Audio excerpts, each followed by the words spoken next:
একটি সতর্কবাণী পুশ। আগামী 12 তারিখ জাতীয় সংসদ নির্বাচন।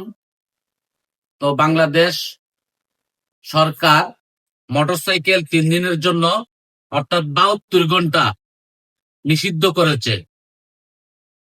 কেন? যে কোনো জায়গায় সহিংসতা হইতে পারে, এজন্য মোটরসাইকেলের উপরে বেশি নির্দেশনা দিচ্ছে প্রশাসনকে, যেন মোটরসাইকেল ব্যবহার করা থেকে বিরত থাকা হয়।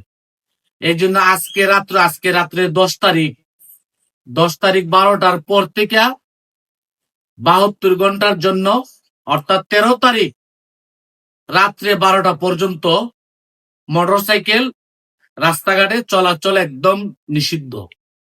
তো এই ভিডিওটা করার উদ্দেশ্য হচ্ছে, যারা বাইক চালান আপনারা কেউ মোটরসাইকেল নিয়ে আজকে রাত্রে 10 তারিখের দিবাগত রাত্রে 12টার পর থেকে আর কেউ বাহির হবেন না।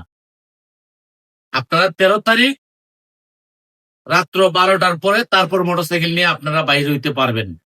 এবং অন্যান্য গাড়িগুলাকেও নিষেধাজ্ঞার মধ্যে রেখেছে। জরুরি ভিত্তিতে অ্যাম্বুলেন্স এবং বিদেশগামী যাত্রী, আসার যাত্রী বা জরুরি কোনো ভিত্তিতে সেই সব গাড়ি আপনারা ব্যবহার করতে পারবেন, নয়তোবা একদম সম্পূর্ণ নিষিদ্ধ। আর মোটরসাইকেল একদম নিষিদ্ধ। ধন্যবাদ। যদি ভিডিওটা ভালো লাগে আপনি বেশি বেশি শেয়ার করে দিন, যেন অন্যজনও সতর্ক হয়।